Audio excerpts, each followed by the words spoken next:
میں Shamshad Ahmad higher secondary council کے YouTube پر آپ سبھی طلباء و طالبات کا خیر مقدم ہے۔ ہائر سیکنڈری کونسل نے چونکہ نئے سلیبس کو انٹروڈیوس کیا ہے، اس لیے اس کے چوتھے سیمسٹر پہ آپ کے لیے ایک کلاسز کا انتظام کیا گیا ہے تاکہ بچے اس سے کچھ فیض یاب ہو سکیں۔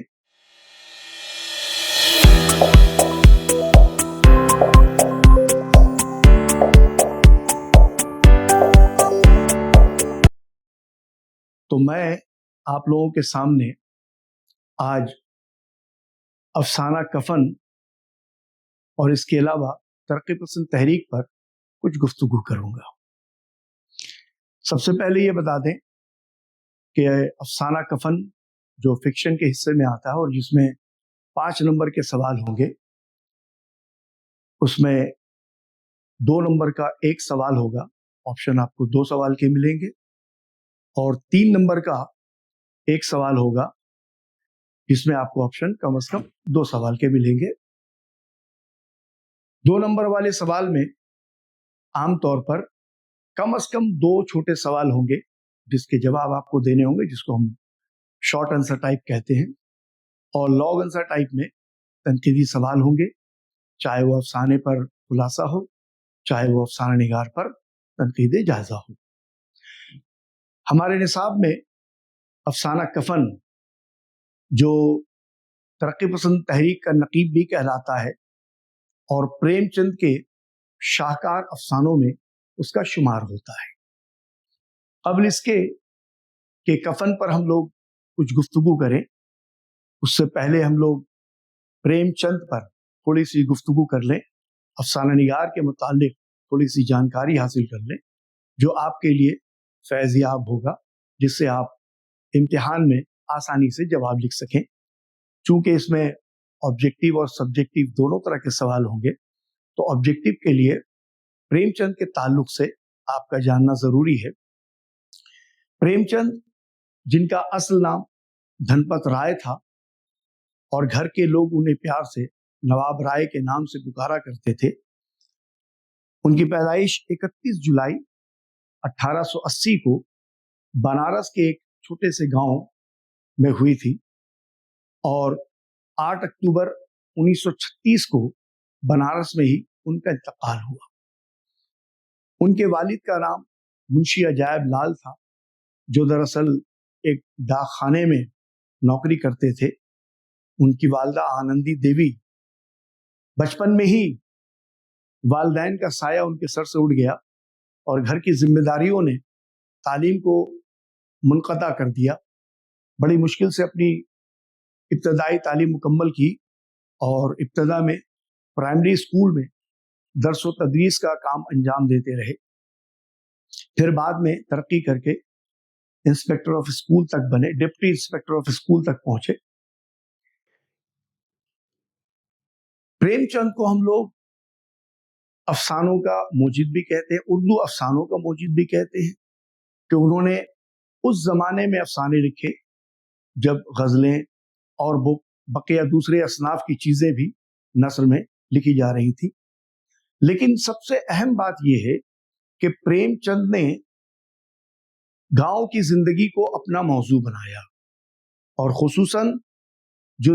زمیندار تھے، جاگیردار تھے، جو مذہبی رہنما تھے، برہمن اونچی ذات والے، ان کے خلاف ایک محاذ کھڑا کیا اور ان کے خلاف اپنے افسانوں کے ذریعے آواز اٹھائی۔ جو نچلے طبقے کے لوگ تھے، چاہے وہ چھوٹی ذات کے ہوں، کسان ہوں، مزدور ہوں، ان کی حمایت میں انہوں نے افسانے لکھے، جن میں ان کا شاہکار افسانہ کفن بھی آتا ہے۔ ابتدا میں انہوں نے نواب رائے سے افسانے لکھنے شروع کیے، اور اسی نام سے انہوں نے ایک افسانوی مجموعہ شائع کیا تھا سوز وطن کے نام سے، جس میں سرمایہ دار اور جاگیرداروں کے خلاف ایک احتجاج تھا۔ ان کی آنکھوں کے سامنے ان کی اس کتاب کو ضبط کر لیا گیا، اسے آگ لگا دی گئی۔ وہ دل برداشتہ ہوئے लेकिन हिम्मत नहीं हारी और फिर दुनिया अदब में प्रेमचंद के नाम से उभरे और उसी नाम से ही पूरी दुनिया में शोहरत पाई। उन्होंने तकरीबन 300 अफसाने और दर्जन भर नावल लिखे। नावलों में अगर हम बात करें तो उनके मशहूर नावल में गोदान है, निर्मला है, मैदान अमल है, गोशा आफियत है, बाजार हुस्न और चौगान हस्ती वगैरह मशहूर नावल हैं। अफसानवी मजमुए उनके बहुत सारे हैं, जिसमें प्रेम पच्चीसी, प्रेम बत्तीसी, प्रेम चालीसी, ज़ादेरा और वारदात जैसे अफसानवी मजमुए हैं। और उन्होंने जो मौजू उठाया, जिसको मैंने शुरू में कहा कि उनका अफसाना कफन, जो तरक्की पसंद तहरीक का नकीब कहलाता है, जिसमें उन्होंने इंसानी जिंदगी की पस्ती को, इंसान की पस्ती, इंसान की गिरावट को बयान किया है। और उसमें उस अफसाने के जरिए उन्होंने हमें ये बताने की कोशिश की है कि अफसाना किस कदर हमारी जिंदगी से करीब है। दरअसल उन्होंने हुस्न और इश्क के मैदान से बाहर निकलकर जिंदगी की हकीकत को अपने अफसानों में पेश किया। और चूंकि उनकी पैदाइश एक गांव में हुई थी और गांव के हालात से वो अच्छी तरह वाकिफ थे कि वहाँ किसानों की क्या हालत है, वहाँ छोटे मजदूरों की क्या हालत है, वहाँ की जो छोटी जात के लोग हैं उनको किस निचले सतह तक पहुंचा दिया गया है, इसके खिलाफ उनका एक एहतजाज था, जो एहतजाज उनके अफसानों में हमें दिखाई देता है। दरअसल अगर हम बात करें कि उनका पहला नॉवल वो असरार मुआबिद के नाम से शाया हुआ और उनका पहला अफसाना दुनिया का सबसे अनमोल रत्न उस जमाने के एक रिसाला ज़माना में शाया हुआ था। और अगर हम अफसाने की बात करते हैं, खुसूसन कफन की बात करें, तो दरअसल कफन एक ऐसा अफसाना है जो दरअसल इंसान को झिझोड़ कर रख दे।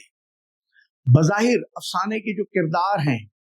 उनकी कहानी सुनने के बाद, उनके वाक़यात को पढ़ने के बाद हमारे दिल में उन किरदारों से थोड़ी सी नफरत भी होती है। लेकिन अगर हम गौर करें तो हमें ये महसूस होगा कि वो दरअसल मजबूर थे, इसलिए कि प्रेमचंद ने अफसाना कफन के जरिए इस्तेहसाल बराए इस्तेहसाल को वाज़ेह किया है। इस्तेहसाल यानी एक्सप्लॉयटेशन, किसी की मजबूरी का नाजायज फायदा उठाना। लेकिन यहाँ उन्होंने इस्तेहसाल बराए इस्तेहसाल इसलिए कहा कि चूंकि वो गरीब चमार, घेसू और माधो वो जमाने के सताए हुए थे, जमाने ने उनको सिवाय जिल्लत के और कुछ अता नहीं किया था और खुद वो इस्तेहसाल ज़दा थे। लेकिन जब उन्हें मौका मिला तो उन्होंने अपने से कमजोर का इस्तेहसाल किया और यही दरअसल इस अफसाना कफन का थीम है। अफसाने की अगर हम बात करें, कफन की बात करें, तो दरअसल कफन की शुरुआत बुधिया से होती है, जो दरअसल घेसू माधो की बीवी है और घेसू की बहू है। और वो दर्द ज़ह यानी लेबर पेन, बच्चे के पैदाइश होने के वक्त जो दर्द होता है, वो उस दर्द में झोपड़ी के अंदर तड़प रही है। और ये दोनों बाप बेटे इस कदर काहिल, सुस्त और कामचोर हैं कि उनके लिए उस बुधिया के साथ कोई हमदर्दी नहीं। वही बुधिया जिसने उस घर में बहू बनकर उन लोगों की जिंदगी को सुधार दिया, खुद बाहर जाकर मुख्तलिफ तरह के काम करती, दो पैसे जुटाती और इन दोनों के दोज़ख को पाटती थी। और ऐसी सूरत में ये तो पहले से ही कामचोर थे, लेकिन जब से बुधिया आई थी तो गोया उन्होंने काम ना करने का ये कसम खा रखी है। जब वो दर्द ज़ह से तड़प रही थी तो बजाय उसके लिए किसी दाई का इंतजाम किया जाए, दवा का इंतजाम किया जाए, उसके बजाय वो दोनों बाप बेटे झोपड़ी के बाहर अलाव जलाए आलू भून कर खा रहे थे। और जब बाप घेसू मांडो से कहता है कि वो जाए और अपनी बीवी को अंदर देख ले, तड़प रही होगी, उसकी थोड़ी खैरियत मालूम करे,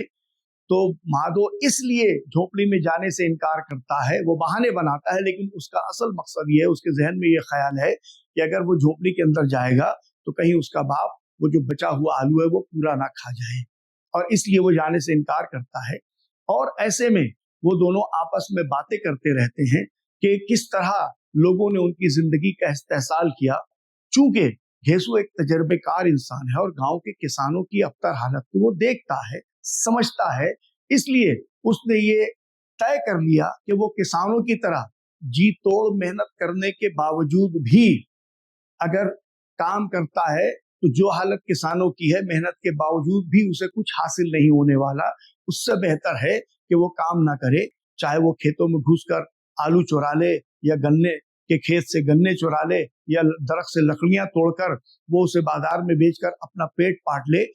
लेकिन इसके अलावा वो और कुछ नहीं करना चाहता। दरअसल इस अफसाने में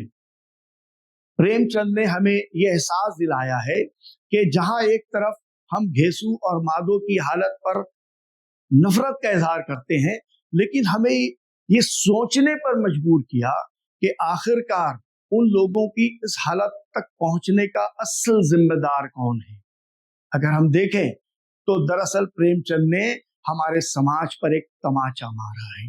हमारे वो सरमाएदार, वो जमींदार, वो ऊंची जात वाले जो अपनी नाक ऊंची करने के लिए मुर्दा को कफन देने को तैयार हैं, लेकिन जब तक वो इंसान जी रहा है उसकी भूख का एहसास नहीं है, उसके लिए दवा का एहसास नहीं है। जब वो पैसे मांगने जाते हैं तो उसे धुतकार दिया जाता है, उसे जलील कर दिया जाता है। और यही तमाम बातें घेसू अच्छी तरह से समझता है और वो दोनों बाप बेटे आलू खाकर चुपचाप सो पड़ते हैं। और जब सुबह होती है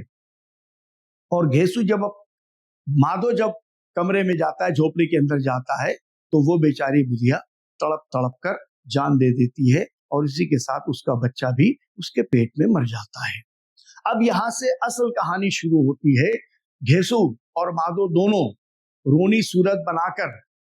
सर पीटते हैं, बाहर आकर रोना धोना करते हैं। गांव के आसपास के जो उसके पड़ोसी हैं वो आते हैं और जब उन्हें पता चलता है तो गांव की कुछ हमदर्द औरतें जो बुधिया को अच्छी तरह से जानती हैं वो कमरे में जाती हैं और उसकी मौत पर आंसू बहाती हैं और चली जाती हैं। अब मसला ये था कि उसकी कफन का, उसके क्रियाक्रम का इंतजाम किया जाए। घर में तो एक फूटी कौड़ी न थी। अब घेसू और माधो उठते हैं और गांव के जमींदार के पास जाते हैं। गांव का जमींदार जो उन दोनों को एक आंख पसंद नहीं करता और उन्हें आए दिनों डांटता फटकारता है और कई बार अपने हाथों से उन्हें पीट भी चुका है। जब घेसू और माधो रोनी सूरत बनाकर उसके पास जाते हैं और ये बात कहते हैं कि उसकी बहू या माधो की बीवी वो तड़प तड़प कर मर गई, और उस पर वो झूठी कहानी गढ़ते हैं कि जो कुछ पैसे थे उसके इलाज में उन लोगों ने खर्च कर दिया। तो जमींदार जो उन्हें पसंद नहीं करता और जी तो चाह रहा था उसका कि उसे धक्के मारकर निकाल दे, लेकिन समाज में अपनी नाक ऊंची करने के लिए कि दुनिया क्या कहेगी, वो उसे 2 रुपए दे देता है, लेकिन हमदर्दी के कोई बोल नहीं बोलता। घेसू के पास ये एक सुनहरी मौका था कि उसके हाथ 2 रुपए लगे थे। अब पूरे गांव में घूम घूम कर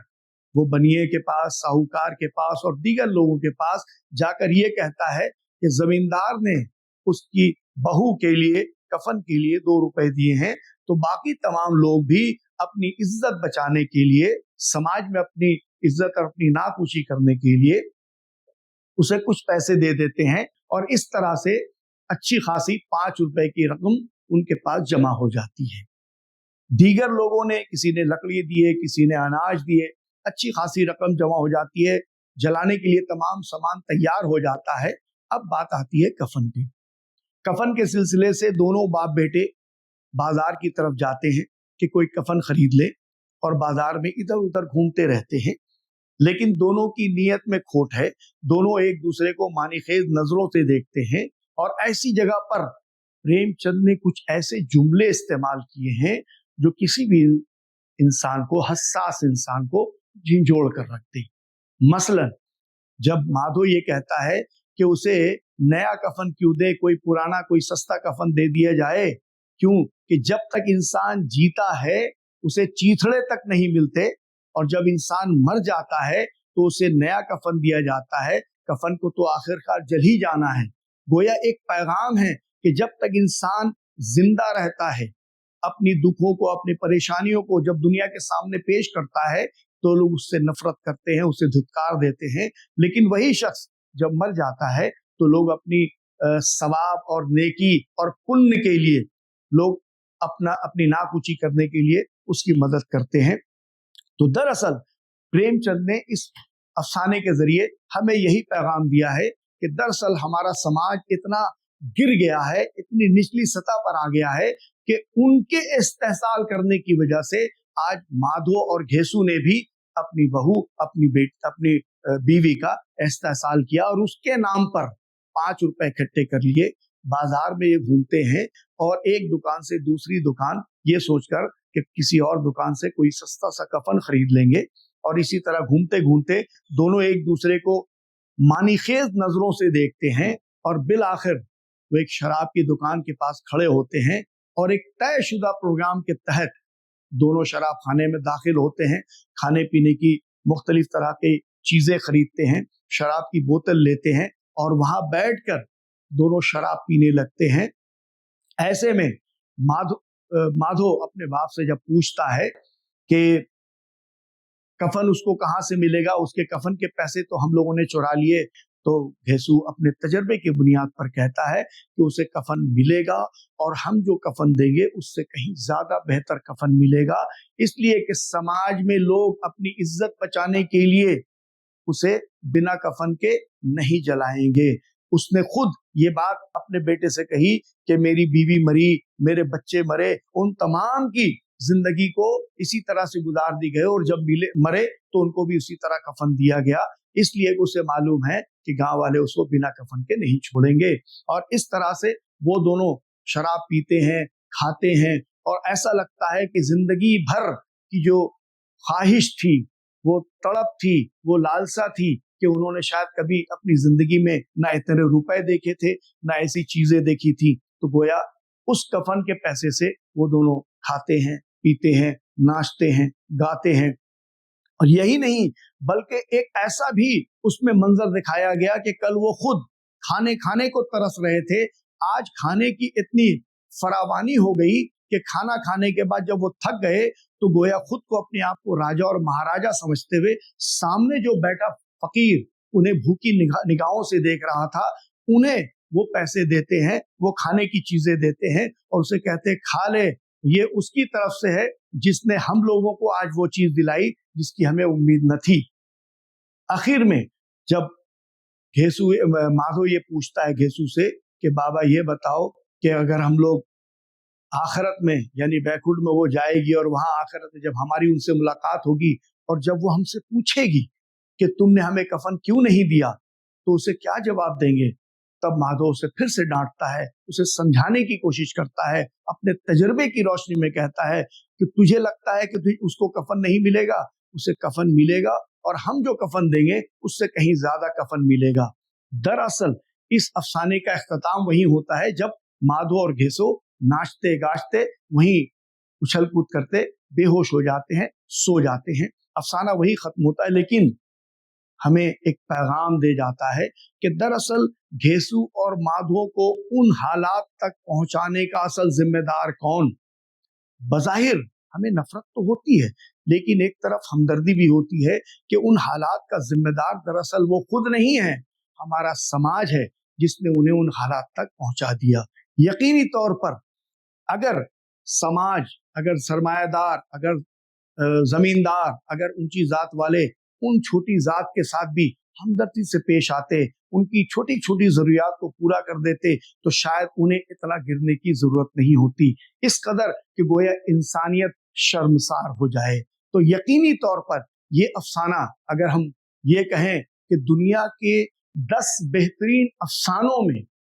एक अफसाना कफन हो, तो शायद बेजा ना हो, क्योंकि प्रेमचंद ने इस अफसाने के जरिए दुनिया को ये पैगाम दिया कि जरूरत इस बात की है कि सिर्फ हम अपने लिए ना जिएं, बल्कि अपने से जो निचले तबके के लोग हैं, अपने से जो गरीब हैं, जो पस्ता हैं, जो पिछड़े हुए हैं, जो गिरे हुए हैं, उनका हाथ थामे, उनकी जिंदगी को बेहतर बनाएं। क्योंकि अगर हम ऐसा नहीं करेंगे तो हमारा ऐसा ही समाज पैदा होगा। आज माधो और घेसु जैसे लोग पैदा हुए हैं, अगर इस समाज को नहीं सुधारा गया, अगर हमारे सरमायादार, जमींदार और ऊंची जात वाले इस बात को नहीं समझेंगे, तो कल कोई और बुधिया होगी, कल किसी और बुधिया के साथ ये सब तमाम वाकयात होंगे। यकीनी तौर पर इसमें जहां बुधिया एक तरफ एक खामोश, मेहनत, जफाकश एक औरत का जिक्र है जिसने इसार और कुर्बानी दी कि अपनी जिंदगी को तबाह बर्बाद करके उन दोनों की जिंदगी को बेहतर बनाने की कोशिश की, वहीं घेसु और माधु जैसे इंसान को भी दिखाया गया कि इंसान इतना गिर सकता है कि जिसके कफन के पैसे को भी उन लोगों ने बख्शा नहीं है, उसको कफन के बजाय अपने खाने पीने पे उड़ा दिया। लेकिन फिर वही सवाल वही खड़ा होता है कि आखिर उनको उस जगह पर पहुंचाने का जिम्मेदार कौन? यकीनी तौर पर उसका जिम्मेदार हमारा समाज है, और प्रेमचंद ने इस अफसाना कफन के जरिए हमारे समाज पर एक जन्नाटेदार थप्पड़ मारा है। ये है पहला चैप्टर कफन, जिसका मैंने एक तज्जिया किया, एक खुलासा बयान किया। इस पे सवालात जो बनते हैं आमतौर पर, तो जैसे मैंने कहा कि 2 नंबर के सवाल होंगे और 3 नंबर का सवाल बनेगा। तो 2 नंबर में ऑब्जेक्टिव टाइप होगा, जिसको हम लोग ऐसे क्यों कह रहे हैं, उस पे प्रेमचंद के हवाले से सवाल हो सकता है। जैसे कि मैंने कहा कि 2 नंबर है तो कम से कम 2 सवाल होंगे, मुमकिन है 3 सवाल भी हो जाए, तो 2 या 3 जुमले में आप अपने जवाब को पूरा करेंगे।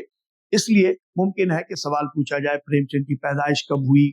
उनका असल नाम क्या था, बचपन में किस नाम से पुकारे जाते थे, किस नाम से उन्होंने अफसाना लिखना शुरू किया, उनके पहला अफसानवी मजमुआ किस नाम से शाया हुआ, प्रेमचंद के नाम से उन्होंने कौन कौन से नावल लिखे, और उनकी वफात कहाँ हुई, उनके वालिद का नाम पूछा जा सकता है, उनकी वालदा का नाम पूछा जा सकता है, उनके अफसानवी मजमुओं के नाम पूछे जा सकते हैं। ये प्रेमचंद के हवाले से ऑब्जेक्टिव है। सब्जेक्टिव की बात करें तो प्रेमचंद की अफसाना निगारी का जायजा लिया जा सकता है, ये एक 3 नंबर का सवाल बन सकता है। एक सवाल है कि कफन का तनकीदी जायजा हो, कफन का मरकजी ख्याल हो, या कफन का खुलासा लिखने को आ सकता है। एक और सवाल भी बन सकता है, चूंकि अफसाना है, अफसाने में बहुत सारे ऐसे मकालमे हैं जो घेसु की जबानी बयान किया गया है, या फिर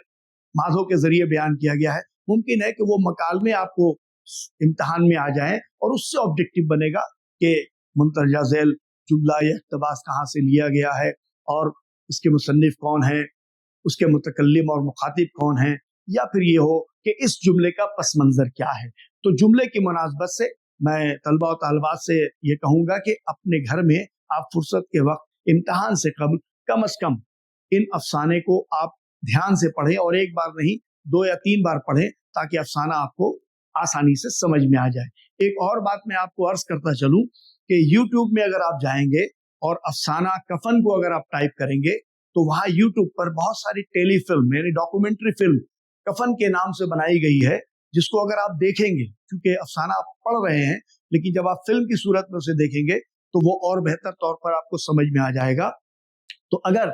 आप YouTube में जाएं और जाकर अफसाना कफन टाइप करेंगे, फिल्म कफन टाइप करेंगे, तो उसमें वो फिल्म डॉक्यूमेंट्री 15-20 मिनट की एक डॉक्यूमेंट्री है, वो 2-3 अलग अलग तरह की फिल्में हैं। आप उसको देखेंगे तो ऐसा आपको महसूस होगा कि आप अफसाना कफन पढ़ नहीं रहे हैं, बल्कि अफसाना कफन को आप देख रहे हैं, जिससे आपको समझने में भी आसानी होगी, और आप किसी के जज्बात को, एक चीज को पढ़कर महसूस करना और एक चीज को देखकर महसूस करने में फर्क होता है। तो कहानी को पढ़कर तो आपको महसूस होगा ही, आपके अंदर के जो इंसान है वो जागेगा, झिंझोड़ेगा इसको, लेकिन जब आप उस फिल्म को देखेंगे, उस डॉक्यूमेंट्री को अगर आप देखेंगे, तो आप उस फिल्म को जब देखेंगे तो उसके जो डायलॉग्स हैं,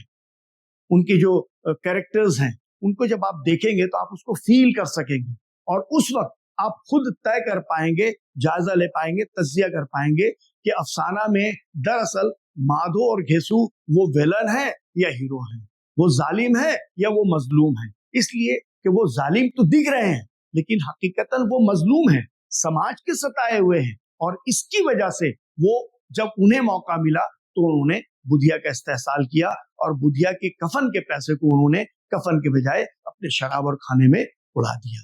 ये कुछ सवाल इस तरह से बनेंगे। रहा, जैसे मैंने कहा कि प्रेमचंद पे सवाल पूछा जाएगा, ऑब्जेक्टिव भी, और यहाँ कफन के हवाले से किरदारों पे नोट भी आ सकता है। मुमकिन है आपसे पूछा जाए घेसु के किरदार पर नोट लिखे, 3 नंबर का सवाल है। उसी तरह से माधो के किरदार पर नोट लिखे, तो ये नोट आपको आएगा। तो आप अगर 3 नंबर का है तो आपको उसी हिसाब से, जिस तरह से सवाल रहेंगे, कितने अल्फाज में रहेंगे, वो सवाल नामे में आपको नजर आएगा, उसी मुनासबत से आप उसका जवाब लिखें। यह है अफसाना कफन का एक तनकीदी जायजा जो मैंने आपके सामने पेश किया है। अब इसके बाद हम लोग आते हैं तरक्की पसंद तहरीक। तरक्की पसंद तहरीक की अगर हम बात करते हैं तो हमें उसके पस मंजर में जाना होगा और पहले हमें ये देखना होगा कि तरक्की पसंद तहरीक दरअसल है क्या। देखिए, हिंदुस्तान की आजादी के ताल्लुक से और हिंदुस्तान में बहुत सारी तहरीकें चली, लेकिन उन तमाम तहरीकों में तरक्की पसंद तहरीक भी एक अहम तहरीक है, जिसको हम लोग खुसूसन तरक्की पसंद अदबी तहरीक कहते हैं। चूंकि इसमें शोरा अदबा का रोल है, इसलिए पहले हम तरक्की पसंद तहरीक के पस मंजर को जानेंगे कि इस तहरीक की जरूरत क्यों पड़ी। दरअसल पहली जंग अजीम के बाद पूरी दुनिया में एक हंगामा था। हमारा मुल्क जो ऑलरेडी अंग्रेजों के जुल्म और सितम से परेशान था, जमींदार और जागीरदारों का जो निजाम था उसने गरीबों की जिंदगी को अबतर बना रखा था। और ऐसे में जब दूसरे जंग अजीम की बारी आई तो उस जमाने में पूरी दुनिया में एक खलबली मची हुई थी। जो ताकतवर मुमालिक थे उसने कमजोर मुमालिक पर कब्जा करना शुरू किया। नाजी का जमाना भी हमें याद है। हम रूस की बात करते हैं। रूस में एक जबरदस्त इनकलाब जब 1917 में आया था, जब लेनिन की सरबराही में वहां के मजदूरों ने एक हंगामा, एक बगावत की थी और बादशाह और मलिका को महल से निकालकर सूली पे लटका दिया था। तो गोया जब ये एहसास हुआ लोगों को कि मुट्ठी भर सरमायादार अनगिनत मजलूमों किसानों का कुछ बिगाड़ नहीं सकते, अगर वो चंद जो सरमायादार हैं वो अगर कुछ भी करने की कोशिश करें, लेकिन अनगिनत मजदूर किसान अगर मुत्तहिद हो जाएं तो फिर उनके सामने ये तमाम चीजें खत्म हो जाएंगी। ये एक पैगाम था जो पूरी दुनिया को मिला। थोड़ा आगे बढ़े तो 1935 में पेरिस में एक कॉन्फ्रेंस हुई थी दुनिया के बड़े बड़े अदीबों की। ये पहली बार था कि जब तरक्की पसंद अदीब एक प्लेटफॉर्म पर आए थे, जिसमें लुई आर्गवां,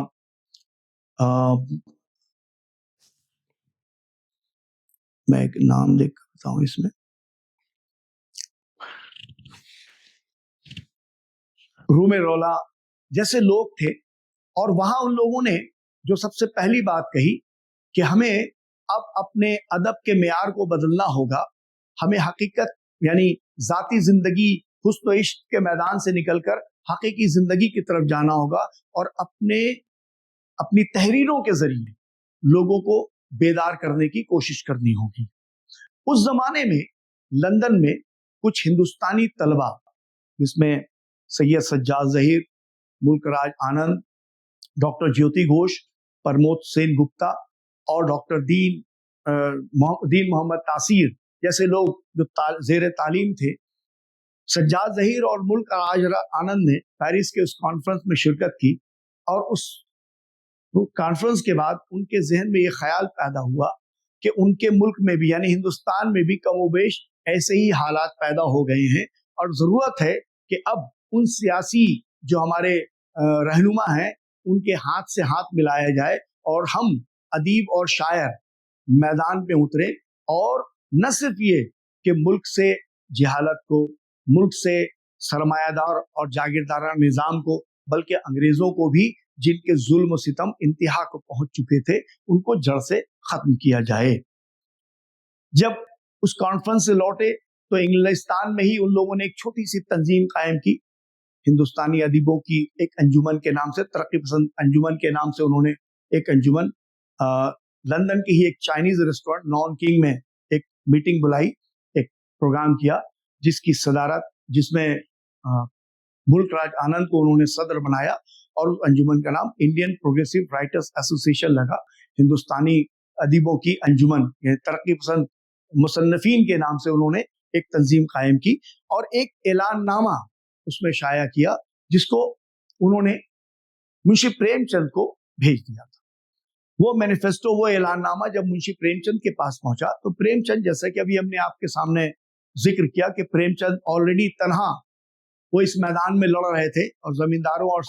جاگیرداروں پر احتجاج کر رہے تھے، جب انہوں نے اس مینیفیسٹو کو پڑھا جس میں تھا کہ ہم تمام ادبا اور شعراء متحد ہو کر ایک پلیٹ فارم پر آ کر ہم اپنے ملک کے لیے ان غریبوں، کسانوں اور مزدوروں کے لیے کام کریں اور سرمایہ دار اور زمینداروں کے خلاف آواز اٹھائیں، تو انہوں نے اسے خوش آمدید کہا۔ اور اس زمانے میں وہ ایک رسالہ ہنس نام کا شائع کیا کرتے تھے جس میں انہوں نے اس مینیفیسٹو کو، اس اعلان نامے کو شائع کیا۔ 1935 کے اخیر میں جب سید سجاد ظہیر ہندوستان لوٹے تو ان کے ذہن میں ایک مکمل خاکہ تیار تھا۔ وہ چاہتے تھے کہ ہندوستان میں ایک تنظیم بنے جس میں تمام ہندوستان کے مختلف زبانوں کے شعراء اور ادبا جمع ہوں اور سب مل کر ملک کی خوشحالی، ملک کو بہتر بنانا، زمیندارانہ اور جاگیردارانہ نظام کے خلاف ایک آواز اٹھانا اور انگریزوں کو ملک سے بھگانا۔ یہ بنیادی باتیں تھیں جس کے تحت انہوں نے پریم چند سے ملاقات کی۔ پریم چند نے انہیں مشورہ دیا کہ چونکہ یہ ہندوستانی مسئلہ ہے، کسی ایک زبان کی بات نہیں ہے، اس سے ضرورت ہے کہ وہ پورے ہندوستان میں گھومیں اور ہر زبان کے شعراء اور ادبا سے ملے اور ان کو ایک جگہ لانے کی کوشش کریں۔ یہ بڑا مشکل ترین مرحلہ تھا، اس لیے کہ ہر شاعر و ادیب اپنی دنیا کا بادشاہ ہوتا ہے، لیکن جب سجاد ظہیر نے ملک کا دورہ کیا اور دیگر مختلف شعراء و ادبا سے انہوں نے ملاقات کی اور اپنا مقصد بیان کیا، تو تمام شعراء و ادبا چونکہ وہ بڑے حساس ہوتے ہیں تو انہوں نے اس فیصلے پر خوش آمدید کہا، اور اس طرح سے 10 اپریل 1936 کو لکھنؤ میں انجمن ترقی پسند مصنفین کی پہلی کانفرنس منعقد ہوئی، جس کے لیے صدر کے لیے تمام نوجوان جو ادیب تھے ان کی نگاہ میں پریم چند سب سے موزوں شخص تھے۔ لیکن پریم چند کا آخری زمانہ تھا کیونکہ اکتوبر میں اسی سال 1936 میں ان کا انتقال بھی ہو گیا، تو انہوں نے اپنی بیماری اور اپنی کمزوری اور اپنی عمر کی وجہ سے پہلے معذرت چاہیے، اور انہوں نے کہا کہ اگر اس کی صدارت جواہر لال نہرو یا رابندر ناتھ ٹیگور کریں تو زیادہ بہتر ہوگا۔ لیکن تمام نوجوان ادبا اور شعراء کا تھا کہ نہیں، پریم چند سے موضوع کوئی شخص اور ہو ہی نہیں سکتا۔ ان کے اصرار پر پریم چند نے ان کی بات پر لبیک کہا اور صدارت کی، اور اس طرح سے اس کانفرنس میں 10 اپریل 1936 کو جو لکھنؤ میں کانفرنس ہوئی تھی، اس میں ہندوستان کے بڑے بڑے شاعر و ادیب اکٹھا ہوئے اور وہاں پہ تمام شعراء و ادبا نے اپنے اپنے خیالات کا اظہار کیا۔ اور اس کے بعد جب اخیر میں پریم چند کی صدارتی خطبے کی باری آئی تو پریم چند نے کئی اہم باتیں کہیں، جس میں انہوں نے خاص طور پر جو بات کہی وہ تھی کہ ہمیں اپنے حسن کے معیار کو بدل ڈالنا ہوگا۔ مطلب کہ اب ہمارے جو قصے کہانیاں، ہمارے افسانے ہیں، ہمارے ناول ہیں، ہماری نظمیں ہیں، ہماری غزلیں ہیں، اس میں جو کردار ہوں گے وہ کردار کوئی خوبرو حسین نوجوان یا کوئی خوبصورت حسینہ نہیں ہوگی، بلکہ کھیتوں میں، کارخانوں میں کام کرنے والے مزدور، کھیتوں میں، گھروں میں کام کرنے والی وہ غریب عورت ہوگی جو دراصل ہمارے کرداروں کے، ہمارے افسانوں کے اور ہمارے اس کے ہیرو اور ہیروئن ہوں گے۔ اس لیے انہوں نے کہا کہ اب ہمیں ادب کے معیار کی جب بات کہی تو انہوں نے کہا ادب برائے ادب نہیں بلکہ ادب برائے زندگی کا نعرہ بلند کیا۔ انہوں نے کہا کہ اب ادب ہمارے ڈرائنگ روم سے نکل کر کھیتوں میں، کھلیانوں میں اور کارخانوں تک پہنچے گا، اور اپنی آواز ہم دوسروں تک پہنچائیں گے۔ مقصد صرف یہ تھا کہ ہم گاؤں کی زندگی کو جو گاؤں تک محدود ہے اس کو اپنی تحریروں میں لائیں گے اور اسے شہر تک پہنچائیں گے، تاکہ شہر والے ہمارے گاؤں کی ابتر حالت کو دیکھیں، سمجھیں اور محسوس کریں۔ ٹھیک اسی طرح سے شہر کی زندگی، کارخانوں میں، فیکٹریوں میں، آفیسز میں جو کم تر درجے کے لوگ جو کام کر رہے ہیں، مزدور قسم کے لوگ ہیں، ان کی کیسی زندگی ہے، یہ تمام قصے جو ہے وہ گاؤں تک پہنچے تاکہ گاؤں والے شہر کی زندگی کو محسوس کرے اور سب کو یہ محسوس ہو کہ یہ درد صرف ان کا نہیں ہے، یہ تکلیف صرف ان کی نہیں ہے، بلکہ ये पूरे समाज का मसला है और इस मसले को हल करने के लिए हमें एक प्लेटफॉर्म पर आना होगा। ये असल बुनियादी मकसद था जो प्रेमचंद की उस तकरीर ने जाहिर किया। और इस तरह से तरक्की पसंद तहरीक ने जो कोशिश की 1936 में, उसकी कोशिशों में जहां एक तरफ सरोजिनी नायडू, जवाहरलाल नेहरू और रविंद्रनाथ टैगोर ने लब्बैक कहा, खुशामदीद कहा कि वाकई अब जरूरत आन पड़ी है कि सिर्फ हमारे सियासी रहनुमा ही नहीं बल्कि हमारे उदबा और शोरा भी इसमें कदम से कदम मिलाए, शाना बशाना मिलाए और इस तरह से आगे बढ़े। हमें मजरू सुल्तानपुरी का वो शेर याद होना चाहिए कि मैं अकेला ही चला था जानिबे मंजिल मगर लोग साथ आते गए और कारवां बनता गया। ये वही मजरूह सुल्तानपुरी है जो तरक्की पसंद शायर हैं। यही नहीं बल्कि उस जमाने में बेहतरीन से बेहतरीन अफसाने और नॉवल आए, जिसका मैंने जिक्र किया कफन का। उसी जमाने में आखिरी कोशिश की बात करते हैं हयातुल्लाह अंसारी, जो आपने क्लास 11 में पढ़ा। उसी में अगर आप बात करें निजात की, जो प्रेमचंद के बेहतरीन अफसानों में है, अगर उसमें हम बात करते हैं तो सैयद सज्जाद ज़हीर ने बहुत सारे अफसाने लिखे, राजेंद्र सिंह बेदी ने जो समाजी अफसाने लिखे, कृष्ण चंद्र ने जो खास तौर पर शहर की जिंदगी को अपनाया और शहर में जो हमारे मजदूर हैं और जो वर्कर हैं, जो कारखानों में काम करते हैं, उनकी जिंदगी को अपनाया। चाहे वो गर्म कोट की बात करें, चाहे हम महालक्ष्मी के पुल की बात करें, चाहे वो उनका ड्रामा दरवाजे खोल दो की बात करें, ये वो तहरीरें हैं जो दरअसल हमें सोचने पर मजबूर करती हैं कि हमारे मुल्क में क्या हालात पैदा हो गए हैं। और ये अवाम तक पहुंचना था। मकसद ये था कि अब हम अपनी जिंदगी को हकीकी जिंदगी से पेश करेंगे। हमारे समाज में हमारे इर्द गिर्द जो बुराइयां हो रही हैं, जो खराबियां हैं, उन खराबियों को अपनी तहरीरों में उजागर करेंगे ताकि अवाम बेदार हो, मुत्तहिद हो और इन तमाम चीजों का खात्मा हो। तो 1936 में जो कोशिश थी, वो कोशिश आखिरकार कारगर हुई 1947 में हमें आजादी दिलाने में। जहां एक तरफ हमारे सियासी रहनुमाओं की कोशिश थी, उसी में हमारे उदबा और शोरा की भी कोशिश थी, जिसने हमें आजादी दिलाने में एक अहम रोल अदा किया। यहाँ पे अगर हम बात करें कि इसमें उर्दू अदब को क्या फायदा पहुंचा, अगर ये सवाल बनता है कि तरक्की पसंद तहरीक के तहत उर्दू अदब को क्या फायदा पहुंचा, तो इसमें हमें खास तौर पर 2-3 असनाफ ऐसी हैं जिसमें बहुत ज्यादा तरक्की हुई, बहुत बेहतरीन तख्लीकें सामने आई। अगर हम अफसाने की बात, अगर हम नस्ल की बात करें तो उसमें सबसे ज्यादा अफसाने लिखे गए, अच्छे नॉवल लिखे गए, जिसमें मैंने चंद नाम गिनवाए। राजेंद्र सिंह बेदी का जिक्र किया, प्रेमचंद की बात कही, कृष्ण चंद्र की बात कही, सादत हसन मंटू की बात कही, इस्मत चगताई का जिक्र किया। ये वो लोग हैं जिन्होंने बेहतरीन अफसाने उर्दू अदब को अता किए, नॉवल लिखे गए, बेहतरीन नॉवल लिखे गए और उसके साथ ही साथ शेरी हिस्से में सबसे ज्यादा नज़में लिखी गई। अगर ये सवाल बनता है इम्तिहान में कि तरक्की पसंद तहरीक के ज़ेर असर किन असनाफ को ज्यादा तरक्की हुई, तो आपका जवाब होगा अफसाने और नज़्म। साथ में तनकीद भी शामिल होता है। तनकीद तो पहले भी थी, लेकिन तनकीद के मुख्तलिफ अक़साम हैं। उनमें से एक अमली तनकीद, जो दरअसल तरक्की पसंद तहरीक की देन है, जिसमें ये चीजें सामने आई। तो जहां एक तरफ अफसाना निगार और नॉवल निगार हमें नजर आए, वहीं हमें बेशुमार शोरा आए ऐसे जिन्होंने उर्दू अदब को बेहतरीन तख्लीकें अता की। अगर हम निसाब की बात करें तो निसाब में आपके फैज अहमद फैज हैं, जिनको तरक्की पसंद का मीर कहा गया, और उन्होंने जो नज़में कही हैं वहां पे जोश भी है, वहां जानिसार अख्तर भी है, वहां मजरूह सुल्तानपुरी भी है, वहां हसरत मोहानी भी हमें नजर आते हैं। कुछ लोगों ने गजलों को हमेशा लिखना शुरू किया और गजलें ही कही। हसरत मोहानी गजल के ही शायर कहलाए, मजरूह सुल्तानपुरी गजल के ही शायर कहे, लेकिन गजलों में उन्होंने जो हकीकत पसंदी से काम लिया, जो गजल के ताल्लुक से हमारे जहन में है कि गजल के माने लुग़वी माने महबूब से लगावट की बातें करना है, उन्होंने उस मौजू को, उस चीज को बदला कि गजल में जात भी है और कायनात भी,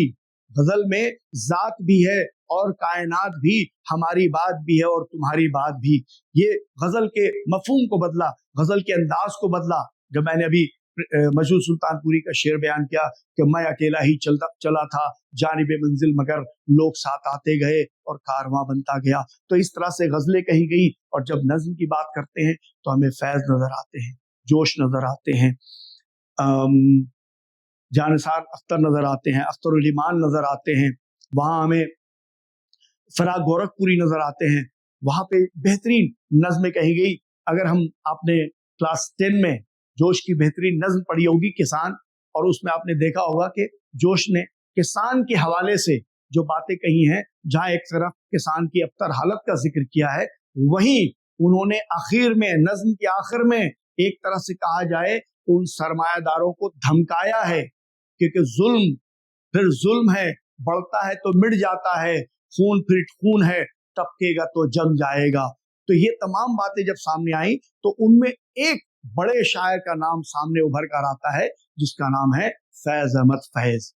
जिनकी एक नज्म आपके निसाब में भी मौजूद है, और जिसमें उन्होंने अपनी नज्म के जरिए ये पैगाम हमें दिया कि अब वक्त आ गया है कि अब हम जाती जिंदगी से निकलकर इज्तिमाई तौर पर समाज की फिक्र करें। मकाम फैज कोई राह में जचा ही नहीं, जो कुए यार से निकले तो सुएदार चले। शमसुर रहमान तनकीद निगार हैं, उन्होंने फैज के बारे में कहा था कि फैज एक ऐसे शायर हैं जिन्होंने इनकलाब पर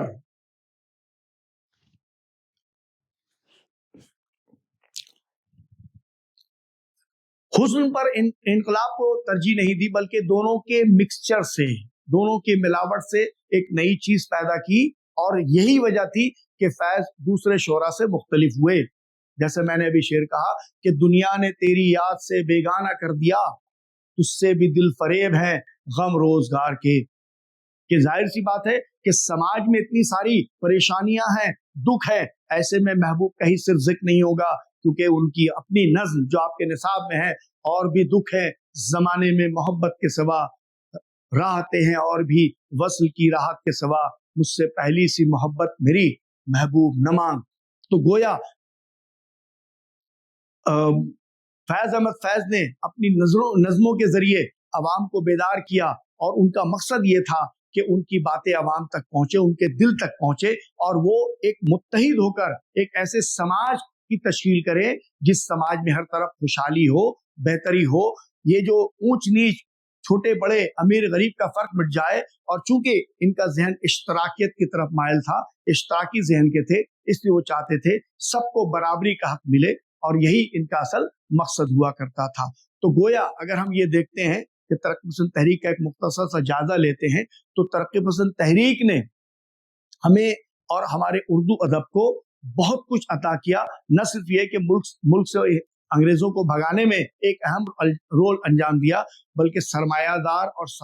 जमींदारा निज़ाम के भी खिलाफ खड़े हुए और आवाम को मुत्तहिद किया। और जब आवाम मुत्तहिद हुई तो हमारा मुल्क आज़ाद हो गया। यकीनी तौर पर किसी भी उरूज का एक जवाल होता है, कोई नई चीज सामने आती है तो फिर वो खत्म हो जाती है। ठीक उसी तरह से तरक्की पसंद तहरीक भी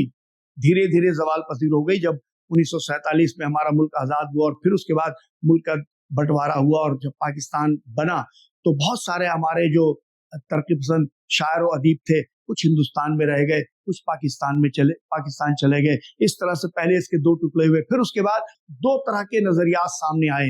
कुछ का ये था कि हकीकत पसंदी में उरियानत और फहाशी को सामने ले आए, जिसको लेकर वो लोग जो इन सब चीजों को पसंद नहीं करते थे, जिसकी वजह से तरक्की पसंद जवाल पजीर हुआ और धीरे धीरे तरक्की पसंद का खात्मा हो गया। या यूं कह लें कि आज भी इक्का दुक्का ऐसे शायर अदीब हमें नजर आते हैं जो तरक्की पसंद ख्यालात को हमारे सामने पेश करते हैं। उनकी तहरीरों में, उनकी गजलों में, उनकी नज़मों में, उनके अफसानों में, उनके मज़ामीन में हमें वो तमाम ख्यालात अब भी नजर आते हैं। लेकिन अगर हम ओवरऑल इसका जायजा ले,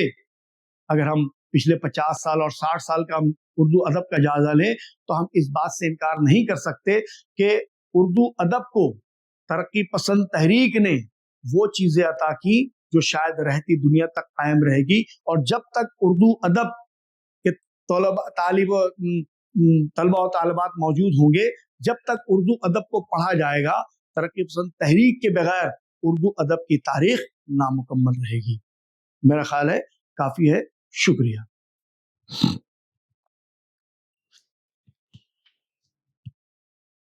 उसको स्टॉप करने होगा,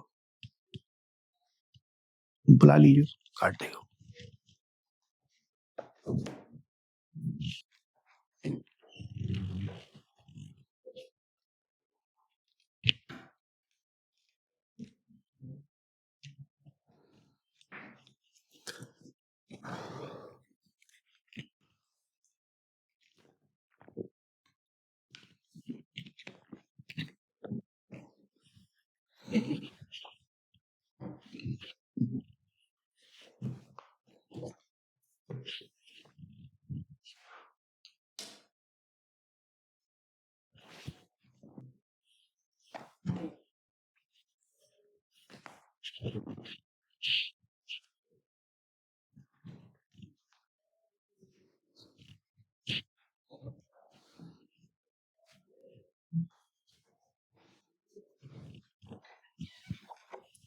কোথায় গেল সে রেকর্ডিং করছিল, বিলাবো একটা ছেলে ছিল, ওটা স্টপ করে দেন, ও করে দেবে.